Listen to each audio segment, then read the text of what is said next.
Je n'ai pas bronché. Quand Lorraine l'a dit. Ce fut la première surprise. On dirait.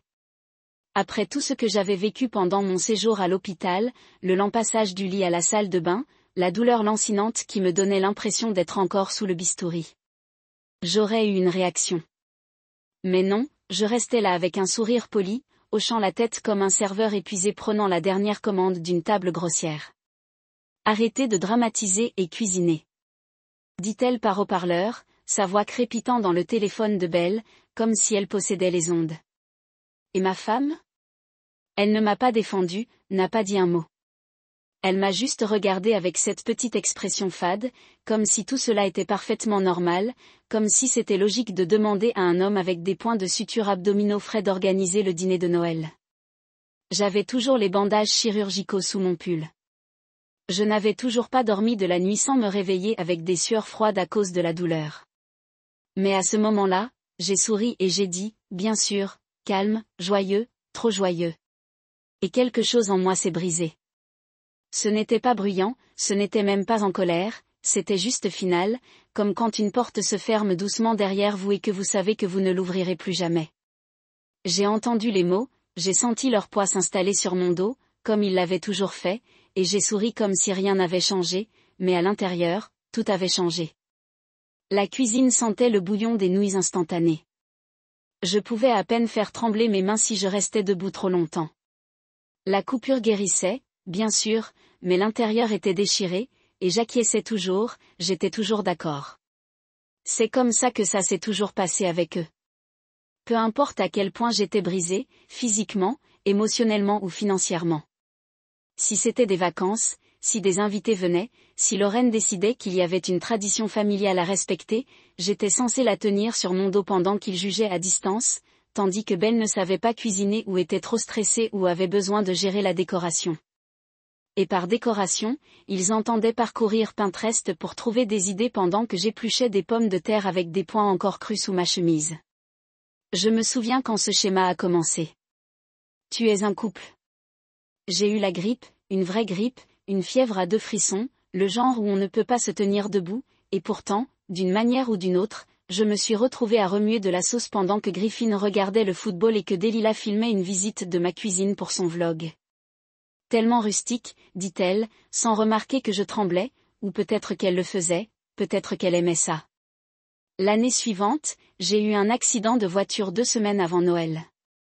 Rien de trop grave, Dieu merci, mais je prenais des analgésiques, mon épaule en écharpe, et encore une fois, c'était moi qui me levais à 5 heures du matin en train d'arroser une dinde pendant que tout le monde dormait. Lorraine a dit que c'était une guérison, de la nourriture, une guérison pour qui ? Et maintenant nous voilà de nouveau, 2 semaines après l'opération, mes entrailles toujours cousues comme une chemise usée, et la demande était plus claire que jamais, le sourire de l'hôte cuisinier. Je suis montée à l'étage après la fin de l'appel, je n'ai pas dit un mot à Belle, elle ne m'a pas demandé si j'allais bien, je n'ai pas levé les yeux de son écran, elle a juste soupiré et a dit, au moins maman s'occupe des décorations cette fois. Je pouvais à peine le traiter. Je pouvais à peine la traiter. Il fut un temps où je l'aimais tellement que j'aurais traversé le feu, mais maintenant je commençais à réaliser que le feu avait toujours été le sien. J'étais juste celui qui brûlait dedans. Je me suis assis sur le bord de notre lit et j'ai remonté mon pull, révélant lentement l'épaisse gaze collée sur mon ventre le long des bords. Humide. La douleur éclata juste à cause du mouvement. J'ai respiré à travers. J'étais habituée à respirer à travers la douleur, habituée à lui faire de la place, mais je commençais à penser que peut-être la douleur était la seule partie de moi qu'ils aient jamais vraiment vue, non pas pour la respecter mais pour l'utiliser pour rendre leur confort plus grand en rétrécissant le mien. Mon téléphone est en panne. Il s'agissait d'un message de la fille de Mara Delilah, un mème d'un sapin de Noël mou et une légende, le niveau d'énergie de l'oncle Jonas cette année, suivi d'un emoji riant, les adolescents peuvent être cruels. Mais elle ne l'a pas appris de nulle part. Je n'ai pas répondu. Au lieu de cela, je me suis assis là et j'ai écouté le silence de notre maison, le bourdonnement du réfrigérateur, le léger bourdonnement de la perceuse à ongles de Belle dans la salle de bain, les petits rappels que la vie continue autour de vous même si vous êtes toujours allongé dans les décombres. Et j'ai réalisé quelque chose qu'il ne pensait pas que je dirais un jour. Non, pas Belle, pas sa mère, pas son frère suffisant ou sa sœur des réseaux sociaux, pas même la nièce braillarde qui pensait que la vie était une scène et j'étais le concierge qui la balayait. J'ai été la personne fiable pendant trop longtemps, le béni oui-oui, le garçon de maison, le cuisinier, le coursier, le mari silencieux qui souriait sur les photos de famille de Noël avec une assiette de nourriture dans une main et un ressentiment enfoui si profondément qu'il ressemblait à du contentement. Il pensait que j'étais toujours cet homme. Mais quelque chose a changé quand Lorraine m'a parlé comme si j'étais une servante, quand ma femme ne m'a pas défendue, quand la douleur est devenue une exigence désinvolte au lieu d'une préoccupation. Ce sourire que j'ai fait, ce n'était plus de la gentillesse, c'était un au revoir. Cette nuit-là, je n'ai pas beaucoup dormi. La douleur palpitait comme un battement de cœur dans mon ventre, mais je n'étais pas en colère, je n'étais pas triste. Je planifiais, pas avec rage, pas même avec amertume, juste avec clarté. Le genre de clarté qui apparaît lorsque vous arrêtez enfin de supplier d'être vu, lorsque vous savez que la seule façon d'être valorisé est de vous éloigner et de les laisser remarquer ce qui manque. Je n'allais pas crier, je n'allais pas discuter. C'était leur langue. Le mien serait silencieux, chirurgical, précis, de la même manière que mon chirurgien m'avait recousu, douloureux mais nécessaire. Je leur donnerais les vacances qu'ils réclamaient, mais pas celles auxquelles ils s'attendaient. Et quand cela arriverait, ce ne serait pas une crise de colère, ce serait un règlement de compte. Le lendemain matin, je restais dans la cuisine à regarder une tasse de thé. Je ne pouvais pas boire. Juste deux. La chaleur, juste à la maison. J'ai vérifié mon téléphone une fois avant de me coucher. Il y avait plus de textes de Belle, nous pouvons le travailler. Tu es cruel. La famille est pour toujours. Et un dernier de Lorraine, vous pensez que vous êtes meilleur que nous maintenant. Vous regretterez cela lorsque vous serez seul le jour de Noël. J'ai regardé les messages pendant un long moment, puis j'ai appuyé sur bloc sans répondre. Mon pouce a plané sur le nom de Belle pendant une seconde de plus, mais à la fin je l'ai bloqué aussi, pas par colère, par paix, par nécessité, par amour pour moi-même. Avant de me coucher, je me tenais près de la fenêtre en regardant par-dessus la rue enneigée. C'était calme, paisible. Au loin, quelques maisons scintillaient avec des lumières de Noël douces. Quelque part, quelqu'un jouait une vieille chanson de vacances que je n'avais pas entendue depuis des années. J'ai pensé aux traditions, à la façon dont ils avaient toujours été utilisés comme chaîne autour de mon cou, me faisant ramener dans un rôle que je ne rentre plus. J'ai réalisé maintenant que les traditions n'avaient pas à être des prisons. Ils pourraient être des promesses. Alors je m'en suis fait un. À partir de maintenant, Noël et chaque vacances après qu'il ne serait passé qu'avec des gens qui ont demandé comment je ressentais, pas ce que je cuisinais, des gens qui appréciaient mes cadeaux plus que mon service, des gens qui m'aimaient, pas ce que je pouvais faire pour eux. Je commençais mes propres traditions, petites, simples, mais les miennes. J'ai tiré la courte pointe autour de mes épaules et je me suis installé dans le fauteuil avec un livre. Le feu créait doucement dans le petit poêle à bois, remplissant la pièce du type de chaleur qu'aucun thermostat ne pourrait égaler. Mon téléphone a de nouveau bourdonné, mais cette fois, ce n'était pas une demande ou un voyage de culpabilité. C'était Noël. Joyeux Noël, frère, fier de toi. Rendez-vous la semaine prochaine. J'ai souri, posé le téléphone sans répondre et je me suis penché sur la chaise, le rythme doux du feu et le bourdonnement calme de la nuit d'hiver enroulant autour de moi comme une deuxième courte pointe à l'extérieur. La couronne sur la porte se balança doucement dans la brise. Pas de menu, pas de commande, pas de pression, juste la paix. Main.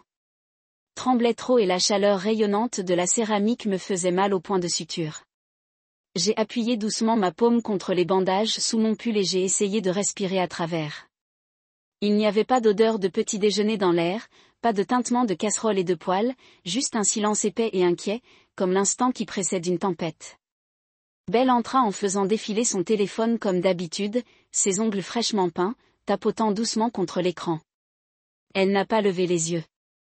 Maman dit qu'ils seront tous là pour Noël, tu as juste besoin de cuisiner, elle s'occupera des décorations. Elle l'a dit comme si elle me donnait un bulletin météo, rien d'émotionnel, rien de réfléchi, juste des faits. Froid et attendu. Je n'ai pas répondu tout de suite. J'ai juste bu une gorgée d'air du bord de ma tasse et je l'ai regardé, j'ai vraiment regardé. Il fut un temps où je mémorisais son visage, la façon dont son nez bougeait quand elle était excitée, la façon dont ses lèvres se courbaient quand elle était sur le point de rire. Maintenant, tout ce que je voyais, c'était la distance, non pas physique, mais émotionnelle. Un mur si épais que même la douleur que je portais quotidiennement ne pouvait pas le traverser. Elle m'a surpris en train de regarder à l'intérieur. Quoi, a-t-elle demandé, agacée. C'est juste un dîner, Jonas. Tu l'as fait 1 million de fois. N'agis pas comme si c'était une guerre. Une guerre qui était riche. Venant de quelqu'un qui n'est jamais entré dans la cuisine, sauf pour prendre un selfie à côté de la nourriture. J'ai ouvert la bouche pour dire quelque chose, peut-être pour lui rappeler que je ne pouvais toujours pas me tenir complètement debout sans que la douleur me traverse le côté. Mais ensuite je l'ai fermée. Quel serait l'intérêt? Elle ne voulait pas la vérité, elle voulait la tradition. Et cette tradition, c'était moi, silencieux, agréable, penché sur le poêle, peu importe à quel point j'étais brisé. C'était mon rôle dans cette maison. Je n'étais pas la partenaire, j'étais la pourvoyeuse de l'ambiance des vacances, la cuisinière, le personnage de fond du spectacle de sa famille. Je retournais vers le canapé et me laissais soigneusement sur les coussins. Le mouvement donnait l'impression que quelqu'un enfonçait une cuillère dans mes entrailles. J'ai grimacé, serré les dents et attendu que la vague de nausée passe. Mes analgésiques étaient sur la table basse. Je les ai regardés longuement avant de décider de ne pas en prendre. Pas encore. Je voulais rester alerte. La douleur était devenue mon rappel, mon facteur de motivation. Plus tard dans l'après-midi, je me suis assis avec mon journal. Je n'écrivais plus de poésie ni de notes de journal. J'ai écrit des listes simples et sans émotion. Sur une page, j'ai écrit des fois où j'ai cuisiné alors que j'étais malade, Noël de la 2e année, grippe. Thanksgiving, 4e année, entorse au poignet. 5e année de Pâques, une intoxication alimentaire a encore causé de l'agneau. L'anniversaire de Belle. La même semaine, j'ai perdu mon emploi. La fête de fiançailles de Griffin. Le jour où j'ai reçu les résultats de ma biopsie. Chaque entrée m'a apporté des souvenirs que j'avais enfouis depuis longtemps. Je me souviens que Belle me tendait une casserole pendant que j'étais assis sur un tabouret avec une poubelle à côté de moi au cas où je devrais vomir. Je me souviens de Lorraine disant, « Vous les hommes, vous êtes si dramatiques face à la maladie. » Alors que je pouvais à peine supporter le pire. J'avais accepté. J'avais souri et persévéré, voulant être aimé, accepté, apprécié. Mais cela n'a jamais suffi. Il n'a jamais été question de moi. J'ai tourné la page. Une autre liste, celle-ci, intitulée Choses. Ils ont dit, Jonas fait toujours la meilleure farce. Nous ne nous soucions pas s'il est fatigué. De toute façon, vous ne travaillez pas, donc c'est juste que vous vous occupiez du repas. Au moins, tu es utile en cuisine. Je ne peux pas, Belle, embaucher quelqu'un la prochaine fois. Pourquoi ne cuisinez-vous pas professionnellement? Vous le faites déjà pour nous. Chaque ligne ressemblait à du papier découpé, petite, nette, oubliée par ceux qui les ont prononcées, mais pas par moi.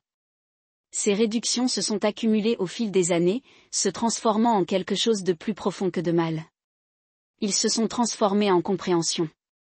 Ils ne me considéraient pas comme une famille, ils me considéraient comme une fonction. Belle repassa au coucher du soleil, toujours au téléphone. Elle m'a regardé comme si je faisais partie du meuble. Avez-vous commencé à planifier le menu? Pourtant maman a dit qu'elle voulait du filet de bœuf cette année. Elle ne mange plus de dinde. Puis elle fit une pause. Aussi Delilah, sans gluten maintenant, juste pour que vous le sachiez. J'ai cligné lentement des yeux comme si mon cerveau avait besoin de plus de temps pour traiter l'absurdité, filet de bœuf, sans gluten, joie des fêtes. Pendant ce temps, je n'avais même pas eu la force de prendre une vraie douche sans m'appuyer contre le mur comme un vieil homme. Je n'avais pas goûté de vraie nourriture depuis 2 semaines. Je survivais encore grâce au yaourt et au bouillon. Et pourtant, les attentes étaient arrivées, livrées dans les délais, comme un cadeau grossier. J'ai de nouveau hoché la tête, comme je l'avais toujours fait, mais à l'intérieur de l'espace où vivait mon ressentiment s'était refroidi. Pas en colère, juste clair. Je les ai tous vus tels qu'ils étaient et je me suis finalement vu comme quelque chose de plus que ce qu'ils me décrivaient comme étant. J'ai passé cette nuit à parcourir mes emails. J'ai recherché des mots-clés comme menu de Noël, aide au dîner et Jonas. J'ai trouvé des années de demandes et de plaintes. On m'a dit d'en faire un peu plus pour Mara, ou de me rappeler que Lorraine n'aime pas les oignons, ou de ne pas gâcher les tartes. Cette fois, certains étaient des textes, d'autres étaient des notes vocales. Tous conservés dans des dossiers, jamais supprimés. Je pensais qu'il s'agissait d'une preuve non pas d'un crime mais d'un schéma. Le lendemain matin, je suis retournée dans la cuisine en boitant et j'ai ouvert le placard où nous gardions les livres de cuisine. J'ai regardé les titres. Certains étaient des cadeaux, la plupart étaient des objets de Lorraine. Un homme doit au moins savoir cuisiner s'il veut être médiocre ailleurs. A-t-elle plaisanté un jour? Je me souviens avoir ri à ce moment-là. Ce n'était pas drôle. Maintenant Belle repassait par là. Tu te lèves tôt. Bien, vous pouvez commencer. Peut-être créer une feuille de calcul ou quelque chose que vous aimez, des feuilles de calcul. Sa voix n'avait aucun tranchant, aucune conscience, juste des instructions, désinvoltes, irréfléchies. J'ai hoché la tête une dernière fois, non pas par accord, mais par détermination. Je suis allé à mon bureau, j'ai ouvert mon ordinateur portable et j'ai trouvé le contact de Noël. Noël était le seul à connaître toute la situation. Il m'avait vu pleurer après avoir organisé un dîner au cours duquel Lorraine avait apporté son propre mélange d'assaisonnement parce qu'elle ne faisait pas confiance à ma palette. C'est lui qui m'a apporté de la soupe quand j'étais trop malade pour conduire et Belle était à une dégustation de vin avec de lilas. Il a décroché à la deuxième sonnerie, Jonas. Il a dit, tout va bien. J'ai fait une pause. Ensuite, je lui ai tout raconté sur l'appel, la demande, l'attente de cuisiner à nouveau, le fait que j'avais toujours mal, le fait que je n'avais pas mangé d'aliments solides depuis des jours mais que je devais préparer un festin pour des gens qui ne m'avaient jamais remercié sans un soupçon de sarcasme. Il était silencieux. Puis sa voix s'est aiguisée, ils ont utilisé votre gentillesse comme un paillasson, dit-il. Tournons-leur l'herbe sous le pied. Je n'ai pas ri, mais j'ai senti quelque chose changer. Nous ne parlions plus seulement de dîner, nous parlions d'enfin leur servir ce qu'ils méritaient vraiment, et j'étais prêt. Après cet appel avec Noël, quelque chose en moi s'est finalement mis en place. Je ne savais pas si c'était du courage ou de l'épuisement, mais quoi qu'il en soit, ma respiration était plus régulière. Je me suis assis sur ma chaise, regardant la faible lumière qui traversait les rideaux. Et pour la première fois depuis des années, je n'avais pas l'impression de devoir rétrécir pour m'adapter à la vie qu'ils attendaient de moi. Mon téléphone a encore sonné. Lorraine, je l'ai laissé sonner. Une minute plus tard. Delila, je l'ai ignoré aussi.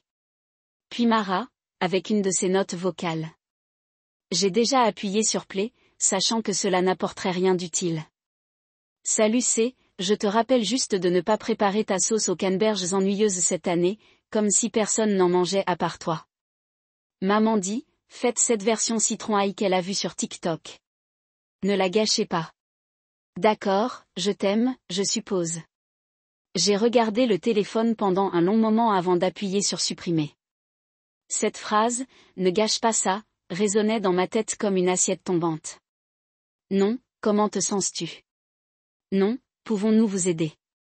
Juste des commandes. Comme si j'étais le chef personnel non rémunéré de la famille qui se remettait d'un hangaï, pas un homme encore en train de guérir d'une opération. Les messages ont continué à affluer tout au long de la journée. Lorraine a envoyé une capture d'écran d'une disposition de table, assurez-vous que cela soit prêt avant notre arrivée. Aucune excuse cette fois. Puis un deuxième message, utilisez les chargeurs en or, pas ceux en argent bon marché que vous avez utilisés l'année dernière, tellement ringard. J'ai fermé les yeux et me suis frotté les tempes. Ce n'étaient pas des rappels, c'étaient des insultes habillées d'exigence. C'était toujours comme ça, cette lente érosion. Cela n'a jamais semblé cruel au début, juste arrogant.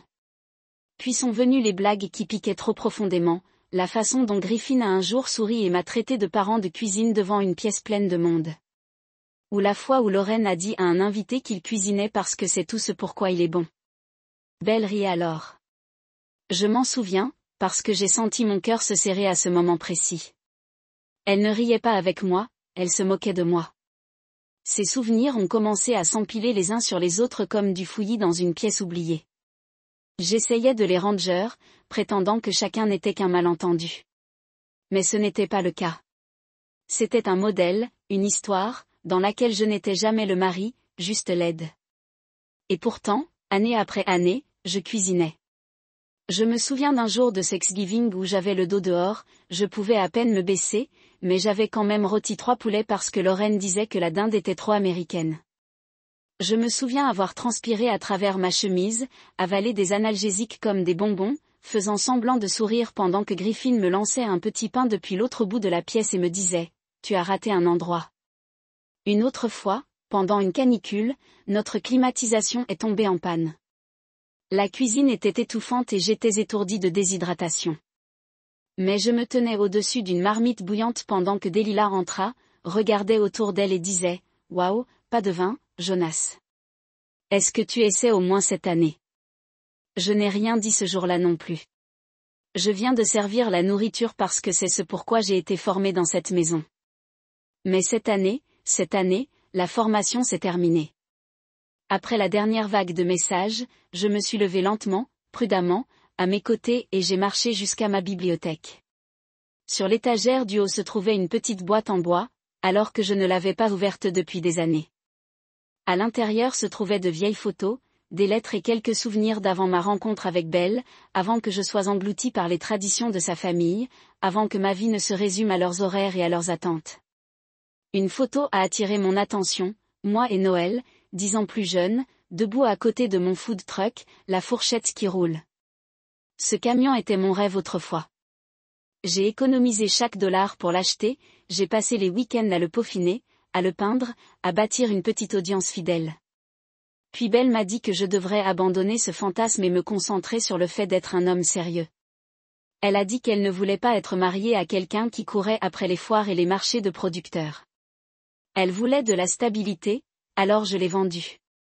J'ai utilisé cet argent pour verser un acompte sur cette maison, celle où je vivais maintenant comme un étranger, celle où je guérissais en silence pendant que ma femme distribuait des demandes comme des bonbons de vacances.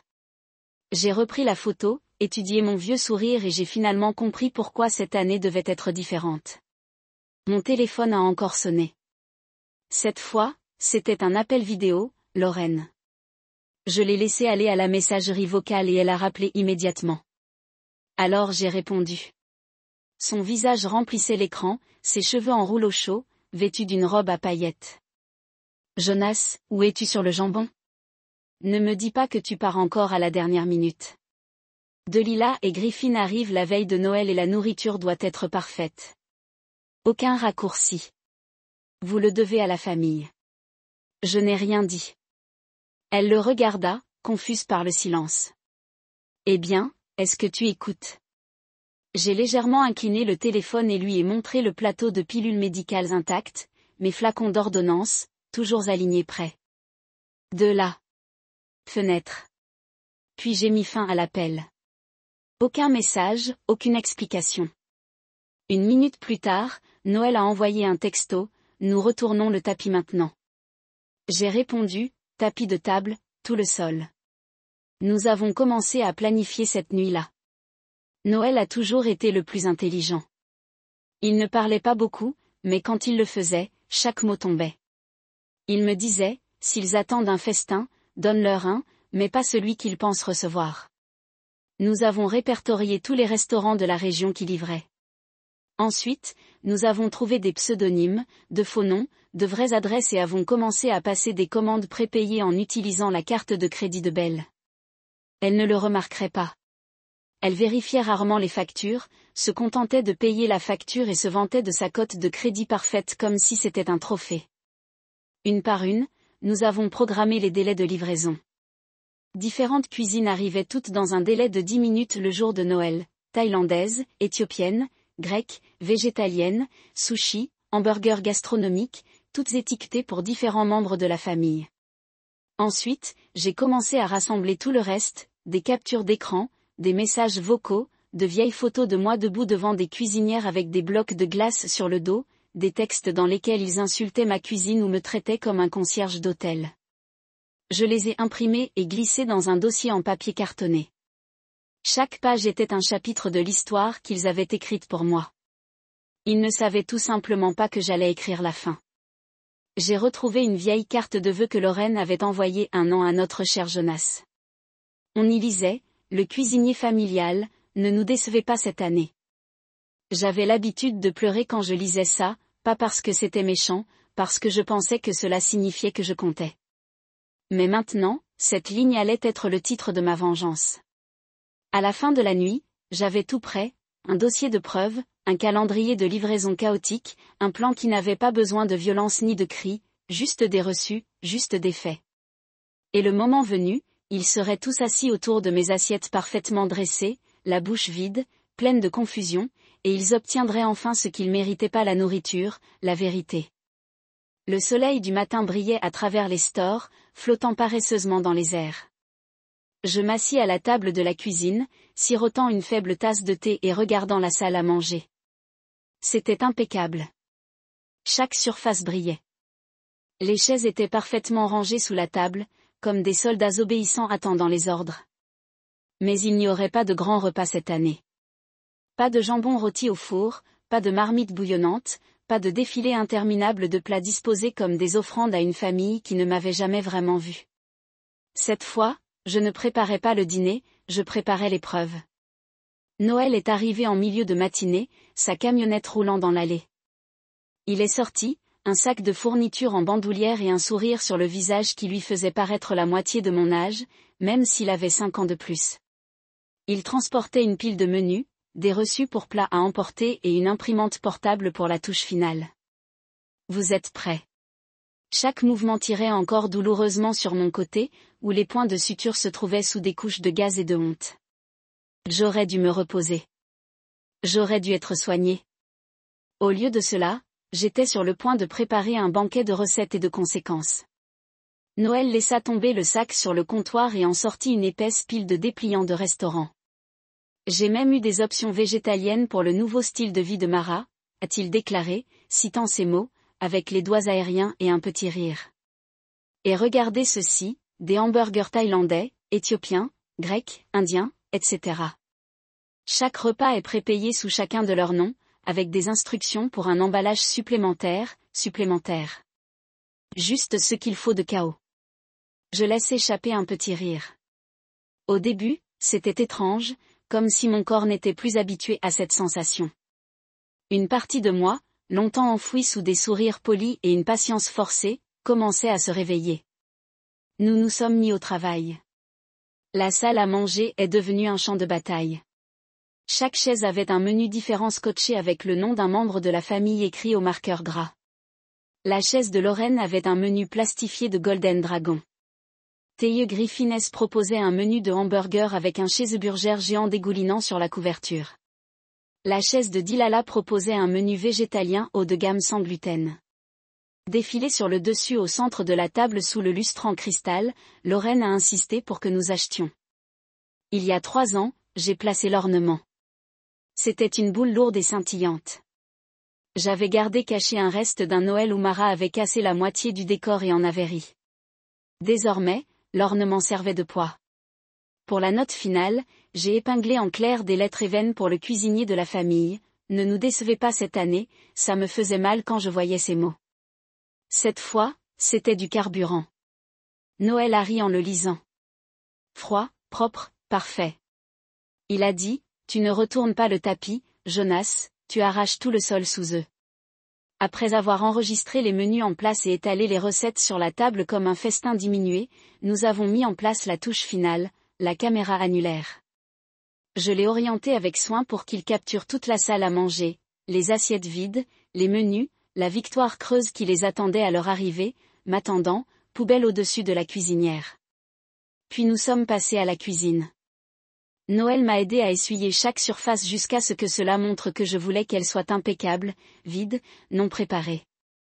Pas une seule casserole sur la cuisinière, pas un seul plateau dans le four, pas une bouffée de nourriture dans l'air, juste le silence et le compte à rebours. J'ai fait mon petit sac pendant que Noël ch vérifiait les bons de livraison. Chaque restaurant était programmé pour la même fenêtre de 2 heures. À peu près à ce moment-là, Lorraine et les autres arriveraient. Des dizaines de repas, des dizaines de livreurs confus, tous demandant des personnes qui n'ont rien commandé, du moins sans le savoir, le tout débité de la carte de crédit de Bell.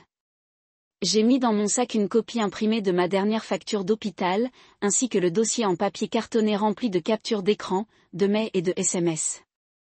Je me sentais plus léger maintenant, non pas parce que le papier avait changé, mais parce que le poids sur ma poitrine s'alléguait enfin. Alors que je fermais le sac, Belle m'a appelé depuis l'étage, n'oubliez pas que maman veut que tout soit plaqué avant leur arrivée. La présentation compte. Sa voix flottait, douce et venimeuse. J'ai souri au sol. Ce sera le cas, pensais-je. Ce n'est pas comme vous l'aviez prévu, Noël et moi avons partagé un dernier regard avant qu'il ne récupère les clés de la voiture. Tu es sûr que tu ne veux pas que je reste et regarde l'explosion ? Il a plaisanté. Je secouai la tête. Mieux si ce n'est que la caméra.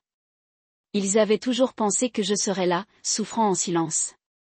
Laissez-les expérimenter ce que c'était que d'être abandonnés, non pas avec cruauté, mais avec indifférence, la même indifférence qu'ils m'avaient montrée chaque fois que je me traînais dans cette cuisine, saignant, brisé ou à moitié mort. Nous nous sommes glissés dans sa voiture et sommes sortis de l'allée juste au moment où la voiture de Belle arrivait au coin de la rue remplie de Lorraine, Griffin, de Lila et Mara, tout habillés pour l'occasion, riant de quelque chose que je ne me souciais pas assez d'imaginer. Je ne me suis même pas retournée pour regarder, je me suis simplement penchée en arrière sur le siège, j'ai expiré lentement et j'ai ouvert l'application Ring sur mon téléphone. Depuis le petit écran, je pouvais le voir parfaitement, la famille entrant en trombe, s'attendant à des odeurs de viande rôtie, à la vue d'une dinde dorée, à un arbre décoré qui brillait dans un coin. Au lieu de cela, ils ont trouvé le silence, les reçus des menus, un ornement scintillant épinglant une note qui semblait plus lourde que n'importe quel repas que j'aurais pu cuisiner. Leur confusion a commencé lentement. Lorraine se dirigea vers la cuisine, vérifia le four, ouvrit le réfrigérateur. Rien. Delilah prit l'un des menus et fronça les sourcils. Mara lut la note à haute voix, sa voix montant en signe de confusion. Puis Griffin, avec un air renfrogné de plus en plus profond, sortit son téléphone. Je les ai regardés lire la trace du reçu, l'horreur grandissante sur leur visage, le début d'une douzaine d'appels au restaurant, les chauffeurs-livreurs arrivés un à un, les bras chargés de cartons et de sacs, et s'amuser en sirotant du thé en toute tranquillité. Je n'ai même pas bronché lorsque le nom de Belle est apparu sur mon téléphone, appel après appel, laisse-le sonner, ai-je pensé. Qu'ils s'émerveillent, qu'ils restent assis là, entourés des preuves de leurs propres droits, qu'ils soient obligés de goûter enfin au repas amer qu'ils préparaient depuis des années sans jamais s'en rendre compte. Noël se pencha pour vérifier la nourriture. Vous pensez qu'ils l'ont déjà compris, a-t-il demandé. J'ai souri, oh, ils commencent tout juste à y goûter. J'ai pu grimper sur une échelle, mais d'une manière ou d'une autre, je l'avais fait. En regardant autour de moi, c'était presque risible. Tous les efforts que je leur avais fournis pendant des années et il m'avait fallu autant de temps pour réaliser que, peu importe à quel point j'avais peaufiné leur monde, cela ne suffirait jamais. J'ai ajusté la caméra Ring une dernière fois, en m'assurant qu'elle avait une vue claire de la salle à manger. Je voulais que chaque seconde capture la confusion, la colère, le démembrement. À le comptoir de la cuisine, les bras croisés, me regardant travailler. Il n'a pas dit grand-chose.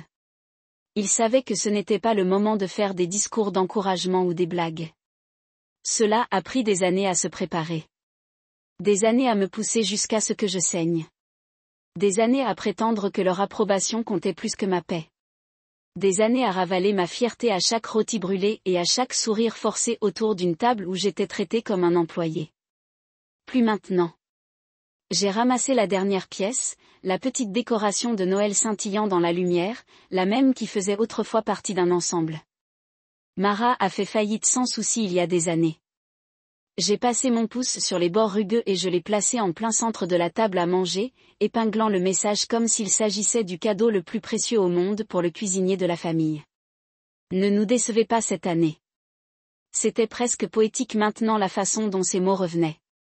Pas un appel, pas un ordre, pas un avertissement. À côté de l'ornement se trouvait le dossier en papier cartonné, rempli de captures d'écran imprimées et de factures médicales. Je l'ai laissé ouvert juste assez pour que ce soit évident, mais pas compliqué. Si les Hawkeyes de Lorraine ne l'avaient pas repéré au moment où elle est entrée, l'instinct curieux de Delilah le ferait certainement. Les menus étaient soigneusement enregistrés sur chaque siège, chacun étant personnalisé en fonction de la personne qui se plaignait habituellement le plus fort. Le menu Griffin du restaurant de hamburger comportait une note supplémentaire, de la graisse supplémentaire, exactement comme vous l'aimez. Le dépliant de sushi végétalien de Mara portait des autocollants scintillants, du genre qu'elle avait l'habitude de coller partout sur ses cahiers pendant qu'elle se moquait de mes repas ennuyeux. Je restais en retrait, observant la scène comme un artiste sur le point de révéler son chef-d'œuvre. Noël siffla doucement. « Mec, tu n'as pas seulement mis la table, dit-il, tu as préparé toute la scène. » J'ai hoché la tête, mais je ne souriais pas. Ce n'était pas le moment de jubiler, c'était la clôture. J'ai vérifié l'horloge. Il est temps de partir. J'ai soigneusement glissé mon sac emballé sur mon épaule, conscient de la blessure encore en train de guérir qui tirait sous mon pull. Je pouvais ressentir la douleur familière, mais cela ne me dérangeait pas, comme d'habitude. C'était un rappel de la raison pour laquelle je faisais ça. Belle m'a envoyé un texto juste au moment où j'atteignais la porte. Belle en route, j'espère que tout est parfait. Maman est excitée. N'oubliez pas les verres à vin cette fois. Baiser face B soufflant. J'ai regardé le message, mon pouce planant sur le clavier. Il y avait tellement de choses que j'aurais pu dire, tellement de choses que j'aurais pu lui renvoyer. Les souvenirs, la douleur, les sacrifices qu'elle avait traités comme des restes. Mais je n'avais plus besoin de dire quoi que ce soit. Ils obtiendraient leur réponse assez tôt. J'ai mis le téléphone dans ma poche sans répondre et je suis sorti dans l'air froid de l'après-midi. Noël nous suivit et ferma la porte derrière nous. J'avais l'impression, en entendant ce déclic, que je fermais la porte non seulement de la maison mais aussi de la vie dans laquelle il m'avait enfermé. Le trajet en voiture jusqu'à la retraite de rétablissement s'est déroulé dans le calme. Noël conduisait avec une main sur le volant, le visage sérieux. Il ne m'a pas demandé si j'allais bien, il n'en avait pas besoin. Il savait que parfois la guérison ressemble au silence. La retraite n'avait rien d'extraordinaire. C'était un petit endroit à la périphérie de la ville, entouré de pins et de champs enneigés, un sanctuaire tranquille pour les personnes qui se remettaient d'une opération, d'une maladie ou tout simplement de la vie. Je l'avais réservé inaperçu il y a des semaines, le lendemain du jour où le médecin m'avait autorisé à parcourir de courtes distances. C'était presque surréaliste d'entrer dans l'allée de gravier et de voir la lumière chaude s'échapper des fenêtres. Une vraie paix, une vraie chaleur, pas celle que l'on doit gagner en se saignant à sec. Noël, aide-moi à porter mon sac jusqu'à la réception. La réceptionniste, une femme aimable aux cheveux argentés et aux yeux gentils, m'a souri chaleureusement. Bienvenue, Monsieur Quinn, dit-elle. Nous vous attendions. C'était la première fois depuis des mois que quelqu'un disait cela sans que je me sente comme un fardeau. Lors de mon enregistrement, mon téléphone a de nouveau sonné Lorraine, puis Delilah, puis Griffin. J'ai coupé les notifications sans même les regarder.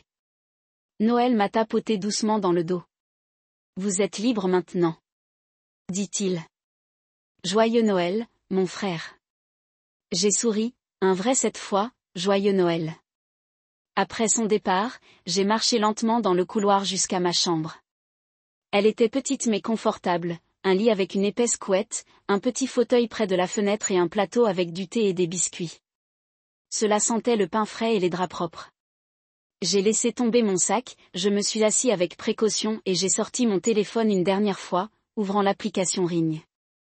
J'ai regardé le flux en direct de la maison. Ils étaient arrivés. La porte d'entrée s'ouvrit brusquement. Lorraine entra la première, aboyant des ordres concernant les bagages et les manteaux. Griffin et Delilah suivirent, chacun portant des sacs de cadeaux. Ils s'attendaient probablement à ce que je termine plus tard. Mara Prancon a utilisé son téléphone pour s'enregistrer pour une publication sur les réseaux sociaux. Ils s'arrêtèrent net en voyant la salle à manger, les menus, le mot, le dossier ouvert. J'ai regardé Lorraine se diriger vers la cuisine, ouvrir le réfrigérateur, puis le four, vide, pas un seul plat, pas une seule odeur de nourriture. Delilah a attrapé l'un des menus sur la chaise et a crié « Qu'est-ce que c'est ? Où est la nourriture ? Griffin marmonna quelque chose qui fit se retourner Lorraine et lui crier dessus. Et puis la sonnette a sonné. Le premier chauffeur-livreur. Je me suis penché en arrière sur la chaise, tirant la couette sur mes genoux tout en sirotant le thé chaud sur le plateau. Dehors, la neige avait commencé à tomber, douce et silencieuse.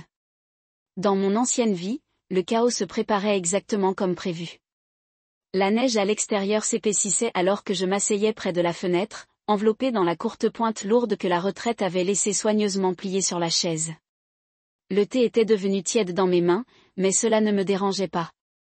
Mes yeux étaient collés sur le petit écran de mon téléphone, regardant tout se dérouler en temps réel sur le flux de l'anneau.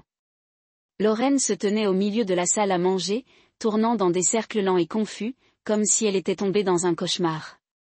Delilah faisait couler près de la porte d'entrée, son téléphone à l'oreille, criant dans le récepteur. Griffin s'est assise lourdement dans l'une des chaises de restauration, berçant sa tête dans ses mains, marmonnant sous son souffle. Mara a piétiné les pieds comme un tout petit, agitant un menu dans les airs. Un autre conducteur de livraison est apparu à l'écran, celui-ci portant 2 grands sacs d'un restaurant thaïlandais. Il a regardé la maison CH, a vérifié l'adresse, puis haussa les épaules et sonna à nouveau la cloche. Belle ouvrit la porte, cette fois, son visage se tordit en un sourire poli mais clairement forcé. J'ai augmenté le volume juste assez pour entendre sa voix tendue. « Oh non, nous n'avons rien commandé, a-t-elle dit. Le conducteur a retenu un reçu. Payé en totalité. Dit pour Griffin. Griffin leva les yeux de sa chaise. Ce que je n'ai pas commandé, taille. Le conducteur a juste haussé les épaules, remettant les sacs. Payé déjà. Passez une bonne nuit. La porte s'est fermée derrière lui. Réalel a laissé tomber les sacs sur le sol comme s'ils étaient contaminés. Je me suis penché en arrière sur ma chaise en sirotant à nouveau le thé. Chaque muscle de mon corps se sentait lâche pour la première fois depuis des mois. Et un autre. Taille extra spécie. Tous soigneusement organisés, tous payés avec la carte de Belle sur le flux. J'ai regardé. Lorraine a finalement remarqué le dossier de manille que j'avais laissé ouvert sur la table à manger. Elle l'a remonté, en feuillant les pages, des captures d'écran des messages textes, des messages vocaux, des mots transcrits pour les factures d'hôpital montrant la date de ma chirurgie, des photos de mon côté cousu, chaque fête où j'ai cuisiné par la maladie et les blessures, documentées en détail. Le visage de Lorraine, sa bouche bougeant mais pas de mots qui sortent. Belle planait derrière elle, lisant son épaule, son expression devenant plus horrifiée par la seconde. J'ai remonté mon application de messagerie, j'ai trouvé le chat de groupe familial, celui où ils avaient envoyé des commandes et des insultes sans fin, et j'ai joint une photo de moi prise la semaine dernière, une chemise s'est arrêtée pour montrer les cicatrices chirurgicales fraîches. Avec lui, j'ai joint une photo de la salle à manger vide, des menus, du dossier ouvert, puis j'ai tapé un dernier message, vous vouliez une fête. Vous n'avez jamais voulu nourrir l'homme en le faisant et j'ai frappé send. L'anneau. L'alimentation a montré le moment. Chaque téléphone dans le buste de la pièce. Marlowe a été le premier à l'ouvrir, laissant échapper un fort. Sur la photo de chirurgie, Griffin a juré dans son souffle. La main de Lorraine a volé vers sa bouche pendant une seconde. Elle avait l'air vieille, fatiguée, petite et belle. Belle se tenait là à clignoter à l'écran comme si c'était dans une autre langue. Puis vinrent les appels, d'abord pour moi, bien sûr, les uns après les autres, implacables. J'ai raffiné le téléphone. Puis vinrent les textes mendiés au début. Jonas, où es-tu? Jonas? Veuillez revenir, Jonas. Ce n'est pas drôle. Et quand je n'ai pas répondu, le ton a changé. Comment pourriez-vous faire cela à votre famille? Vous avez ruiné Noël, vous égoïste, après tout ce que nous avons fait pour vous. Je n'ai pas répondu. Il ne restait plus rien à dire. J'ai regardé Griffin entourant la cuisine en déchirant les tiroirs ouverts, vérifiant à nouveau le four, comme s'il pensait, peut-être, un rôti apparaîtrait comme par magie s'il regardait assez fort. Delilah a pleuré près de la cheminée, le mascara coulant sur ses joues. Mara a piétiné les escaliers, claquant une porte assez fort pour faire vibrer le cadre. Lorraine s'affaissa dans une chaise à manger, agrippant toujours le dossier de Manille comme si cela pourrait la mordre. Et Belbriel se tenait dans la porte en regardant la cuisine vide comme elle le pourrait pour se remplir, comme elle pouvait souhaiter en retour toutes les années qu'elle avait passées à me pousser de plus en plus profondément dans le silence. Cela n'a pas fonctionné. Il n'a jamais eu une autre vague de livraison à l'arrivée. Cette fois, l'un des pilotes avait l'air vraiment ennuyé. « Quelqu'un a une pancarte pour tout cela ?» a-t-il crié. Belle a attrapé son portefeuille, tâtonné en espèces. Ses mains tremblaient, réalisant probablement maintenant que toutes ces charges n'étaient pas des erreurs. Il s'agissait d'une tasse, une dette finalement appelée, la neige à l'extérieur avait tout en omniprésent. Une vraie fête, une remplie de chaleur et la gentillesse, pas l'obligation, pas les manipules, pas la cruauté, la tradition. Nourriture qu'ils n'ont pas commandée et des souvenirs qu'ils ne pouvaient pas ignorer. Et moi, j'étais enfin rassasié, pas avec ressentiment, pas de rage, de paix. Le repas le plus doux que j'ai jamais goûté. Le matin s'est glissé dans ma chambre avec une lumière douce et grise, le genre de lumière qui a rendu le monde plus doux. D'une manière ou d'une autre. Je me suis assis lentement, pressant légèrement ma main contre mon côté, où les poings tirent à chaque respiration. C'était le matin de Noël. Pour la première fois depuis des années, je n'étais pas debout avant l'aube en faisant partie de la dinde qui se précipite autour de la cuisine transpirant sur un poêle, tandis que les autres dormaient et se sont présentés quelques heures plus tard à exiger la perfection. Non, aujourd'hui était différent. Aujourd'hui, je me suis réveillé au silence. Je me suis assis là pendant longtemps à écouter. Pas de pot de frappe, pas d'ordre crié de l'réenne, pas de faux rire gai masquant les regards de jugement habituels, juste le son du système de chauffage bourdonnant et le bruissement doux des arbres à l'extérieur de ma fenêtre. En tant que brise, remua la neige. Je me déplaçais lentement, m'habillant des vêtements simples, un jean confortable, un pull chaud, pas de tablier, pas de minuterie de cuisine bourdonnant, juste moi debout sur mes deux pieds, respirant librement pour ce qui ressemblait à la première vraie matinée de Noël de ma vie adulte. J'ai jeté un coup d'œil à mon téléphone sur la table de nuit. L'écran a été allumé avec des dizaines d'appels, de messages et de messages vocaux manqués. Je n'ai même pas eu à chercher pour savoir de qui ils provenaient. J'ai souri faiblement et j'ai de nouveau retourné le téléphone face vers le bas. Quelles que soient les tempêtes qui se préparaient à l'autre bout de ces messages, ou plutôt, ils pouvaient rage sans moi.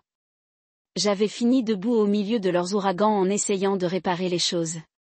Je n'ai pas décomposé, la retraite de récupération avait préparé un petit déjeuner de Noël pour les invités.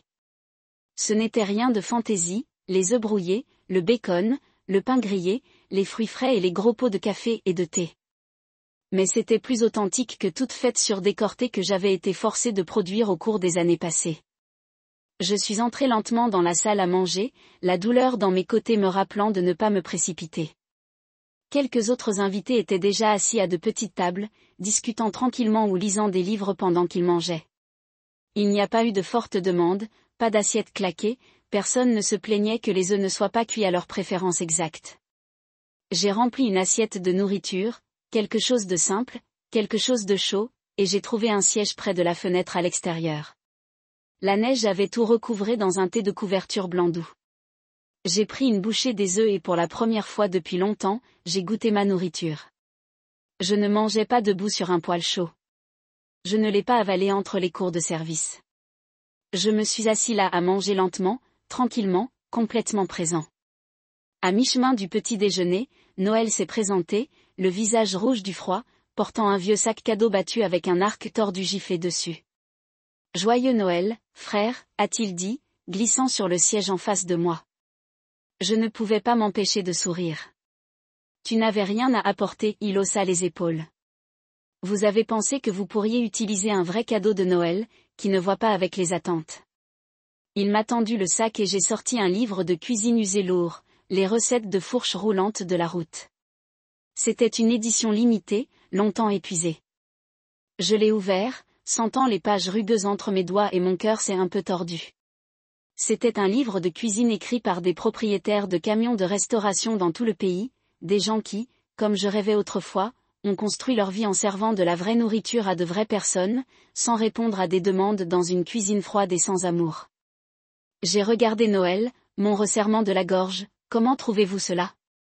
Il sourit juste. De vieux contacts et beaucoup de marchandages. Joyeux Noël, Jonas. Vous méritez un nouveau départ. J'ai hoché la tête, avalant fort contre l'émotion s'élevant dans ma poitrine. Merci, dis-je tranquillement. Nous nous sommes assis là pendant un certain temps, mangé et parlé de rien d'important, la météo, les vieux souvenirs de collège, les voyages en route drôles que nous avons faits quand nous étions trop jeunes pour mieux savoir. C'était normal, en sécurité, la façon dont Noël était censé se sentir. Mon téléphone a de nouveau bourdonné sur la table à côté de moi. Je l'ai ignoré. Noël remarqua et haussa un sourcil. Toujours en train de faire sauter votre téléphone, a-t-il demandé. Ouais, dis-je, essayant probablement de culpabilité, me renvoie dans la cuisine. Il gloussa, laissez-le mourir de faim. J'ai ri, j'ai vraiment ri de la poitrine au fond de ma poitrine. C'était bien, c'était propre. Après le petit déjeuner, je me suis assis près de la cheminée dans la petite salle commune de la retraite en lisant le livre de cuisine que Noël m'avait donné une page après la page de recettes, des notes, des histoires de personnes qui aimaient la nourriture pour ce qu'elle était, pas pour le statut, pas pour le contrôle, mais pour la joie simple qu'elle pouvait apporter. Vers midi, j'ai décidé de vérifier mon téléphone une seule fois, la curiosité l'emporte sur moi. Comme prévu, le chat de groupe était un gâchis. Lorraine, c'est inacceptable. Jonas, nous sommes une famille. Vous ne faites pas cela à la famille. Delilah, tu as fait pleurer Mara. Elle est dévastée. Griffin, j'espère que vous êtes fière, ruine. Noël pour tout le monde. Belle, revenez s'il vous plaît. Nous pouvons résoudre ce problème. Maman dit qu'elle s'excusera si c'est ce dont vous avez besoin. J'ai regardé ce dernier depuis longtemps, des excuses, non pas parce qu'elle le voulait, non pas parce qu'ils ont compris ce qu'ils avaient fait, mais parce qu'ils ont réalisé qu'ils avaient perdu le contrôle. Ce n'était pas réel. Il ne s'agissait pas de l'amour. Il s'agissait de maintenir le système qu'ils avaient construit, où j'étais, le cheval de bataille, l'arrière-plan, le bruit, la partie jetable de leur image de famille brillante.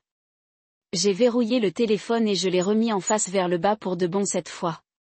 Plus tard dans l'après-midi, j'ai fait une promenade à travers les bois entourant la retraite, la neige a grimpé sous mes bottes, l'air froid tranchant et propre dans mes poumons. Chaque souffle ressemblait à un nouveau départ, chaque pas plus loin de la vie que je m'accrochais à l'habitude, pas au bonheur. En marchant, j'ai pensé à tous les Noëls que j'avais passés à essayer de répondre à leurs attentes. Combien d'années j'avais gaspillé en essayant d'être suffisant pour les gens qui ne m'ont vu que quand ils avaient besoin de quelque chose. Combien de fois j'avais avalé ma propre douleur pour maintenir la paix? Jamais plus. Ce fut mes premières vacances, des vacances où je ne répondais pas à la cupidité des autres, des vacances où je ne sacrifiais pas mon corps, mon cœur ou ma dignité juste pour être toléré. C'était simple, c'était calme, c'était imparfait et c'était le mien. Alors que le soleil plongeait bas derrière les arbres, jetant de longues ombres violettes sur la neige, j'ai réalisé quelque chose, la paix n'était pas quelque chose que d'autres personnes vous ont donné. C'était quelque chose que vous avez choisi, quelque chose que vous protégez farouchement. Une fois que vous l'avez finalement goûté, je me suis retourné vers la retraite, les fenêtres brillaient chaleureusement dans le crépuscule. Demain, le monde serait toujours désordonné. Il y aurait toujours des factures à payer, des papiers pour signer des décisions à prendre. Mais ce soir était à moi, mon premier vrai Noël, le premier de beaucoup. Le lendemain de Noël, l'air se sentait plus lourd, plus net, pas dans le mauvais sens, mais avec le type de poids que vous ressentez quand vous savez qu'un vrai changement arrive, comme le moment avant qu'une tempête ne casse enfin et lave tout propre. Je me suis réveillé tôt, j'ai emballé soigneusement mes affaires et je suis sorti de la retraite juste au moment où le soleil se brise sur les collines enneigées. Noël s'est arrêté dans son camion à temps. Il se pencha sur le siège et s'ouvrit la porte avec un sourire. Prêt à vraiment terminer cette chose, a-t-il demandé. J'ai glissé dans le siège passager, le cuir froid contre mon jean, mais je n'ai pas frissonné, j'ai juste hoché la tête. Plus que prêt, sur mes genoux était un dossier mince, soigné et lourd à sa manière, papier de divorce, déclaration médicale, dossier financier, année de preuves cachées soigneusement entre quelques feuilles de papier officiel épais. Il ne restait plus de colère en moi, pas besoin de crier ou de dramatique. Je ne faisais pas ça pour blesser Belle ou sa famille. Je le faisais parce que, pour la première fois depuis longtemps, je choisissais moi-même. Noël nous a conduits directement au bureau de l'avocat du centre-ville. C'était une petite entreprise, silencieuse et sans prétention, juste comme je l'ai aimée. Monsieur Harrington, mon avocat, m'attendait, avec une poignée de main calme et un hochement de tête. Il n'a pas posé beaucoup de questions. Il avait déjà vu tout ce qu'il avait besoin pour voir. Nous nous sommes assis ensemble et avons passé en revue les documents une dernière fois, juste pour être sûr. Belle serait servie aujourd'hui, officiellement, soigneusement, légalement. Il n'y aurait plus de dîner de famille où je devais servir avec un sourire et rentrer à la maison vide. Ne prétendant plus que l'amour était une transaction que je devais continuer à gagner. À midi, les papiers ont été déposés. Je suis sorti du bâtiment dans l'air vif de l'hiver, me sentant plus léger que je ne l'avais fait depuis des années. Noël applaudit une main sur mon épaule. Un chapitre se termine, a-t-il dit, et un autre s'ouvre. J'ai souri un peu. Cette fois, je peux l'écrire. Nous nous sommes arrêtés pour un café avant de retourner à la maison. J'avais besoin d'être là lorsque les papiers étaient servis, pas pour me battre ou discuter, mais parce que je voulais voir le moment où le poids qu'ils avaient si désinvolte sur moi a finalement été rendu à scinder. La maison était la même que je l'avais laissée, les décorations suspendues soigneusement, l'arbre clignotant toujours dans le coin. Mais c'était différent maintenant, creux comme une scène. Après le départ des acteurs.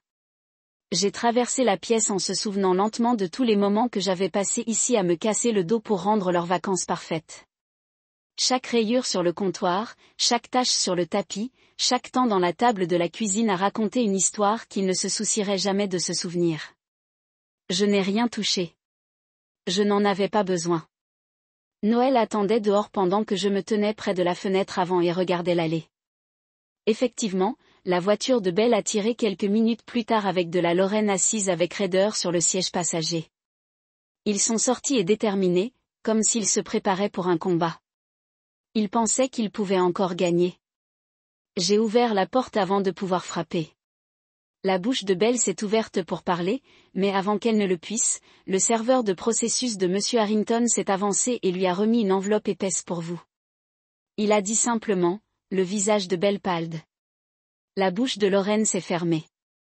Je me suis écartée et je leur ai fait signe. Pas de cris, pas de drame, juste froid, une distance professionnelle. Nous nous sommes assis à la table de la cuisine, celui que j'avais poli dans un éclatant de fois avant de retirer le dossier et de le déposer devant eux. J'ai dit que ma voix est stable, est chaque facture médicale de l'année dernière. Belle tressaillit alors qu'elle traversait les pages, des milliers de dollars, des visites aux urgences, des frais de chirurgie, des thérapies de récupération, toutes manipulées tranquillement. Alors qu'elle avait planifié des soirées et publié des selfies familiaux, j'ai continué à glisser un autre ensemble de papiers à travers la table et chaque message texte et email que vous avez envoyé exigeait que j'héberge, cuisiner, nettoyer et servir, même lorsque je me tenais à peine. Lorraine a essayé de se moquer, mais je l'ai coupée avec une main levée. Je ne suis pas intéressée par les excuses. J'ai dit que je suis intéressée par la responsabilité. Les mains de Belle tremblaient alors qu'elle essayait de rassembler les papiers, sa bouche fonctionnant comme elle voulait dire quelque chose, tout ce qui ferait que tout cela disparaîtrait. Et puis Griffin a fait irruption par la porte arrière sans frapper, comme s'il possédait l'endroit. « Qu'est-ce que cette merde ?» a-t-il dit, en saisissant une page de la table et en la scannant avec un ricanement. « Vous en faites un cas fédéral parce que vous deviez cuisiner quelques dîners grandir. » Je me suis tourné calmement et j'ai sorti un dernier élément de preuve, un enregistrement que j'ai tapé. C'était le jour de Thanksgiving, il y a tout juste un mois. La voix de Griffin, bruyante et claire, « Regardez Jonas, le garçon de la maison. Mais il épluchera toujours les pommes de terre à 80 ans. Pauvre. » Le visage de Belle froissé.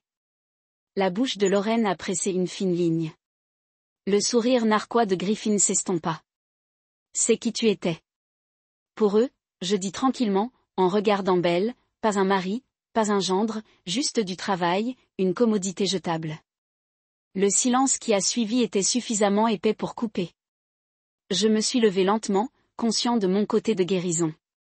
Je ne suis pas en colère, dis-je. Je ne suis pas là pour crier ou pleurer ou mendier.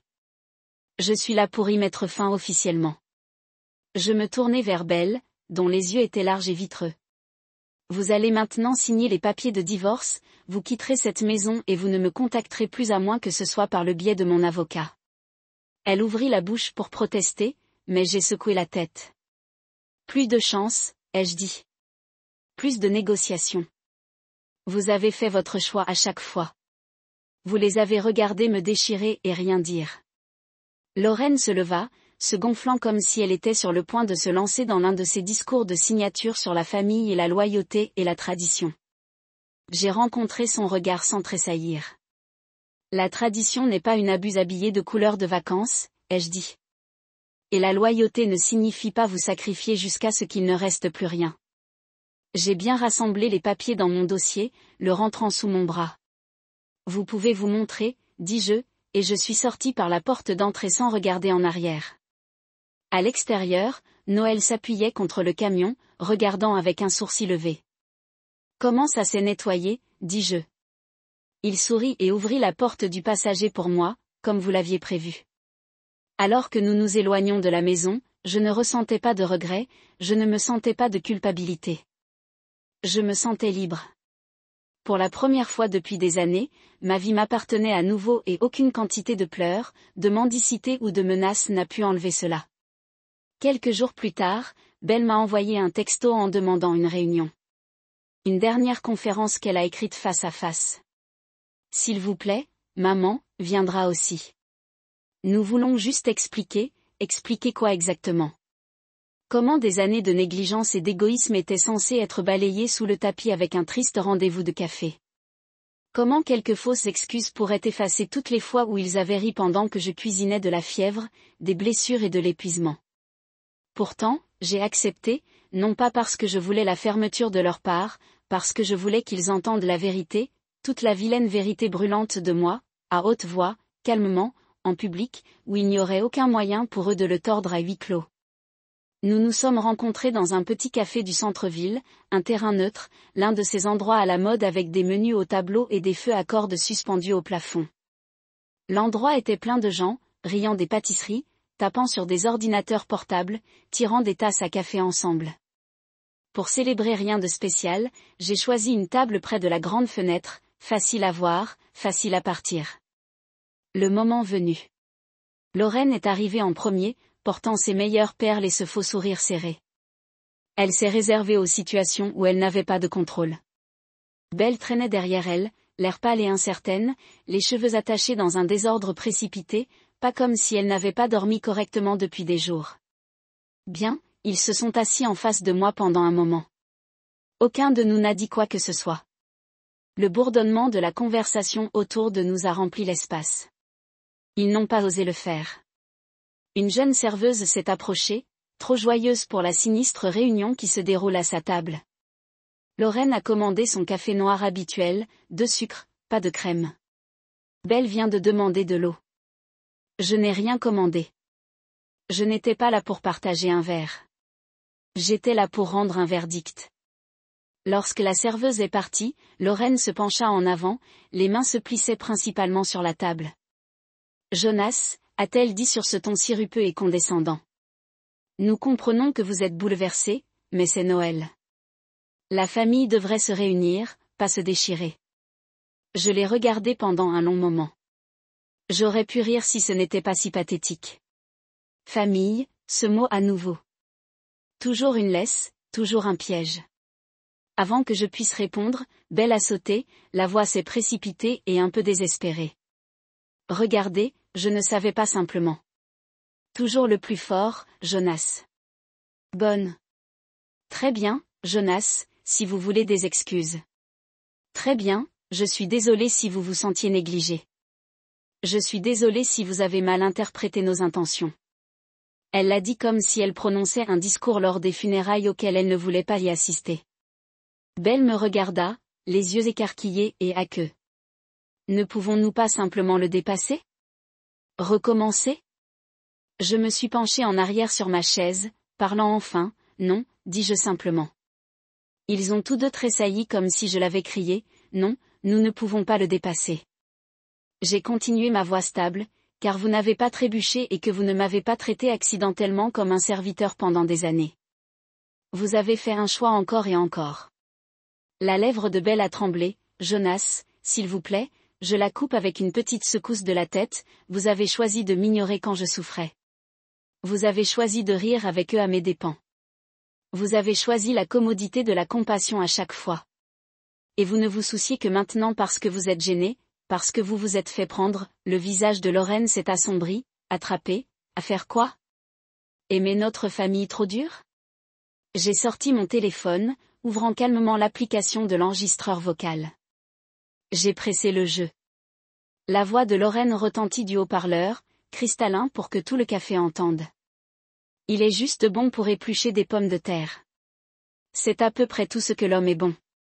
Les têtes tournaient. Dans les tables à proximité, quelques clients nous ont mal vus. Une femme, à 2 tables, a en fait haleté le visage de Belle froissé d'horreur.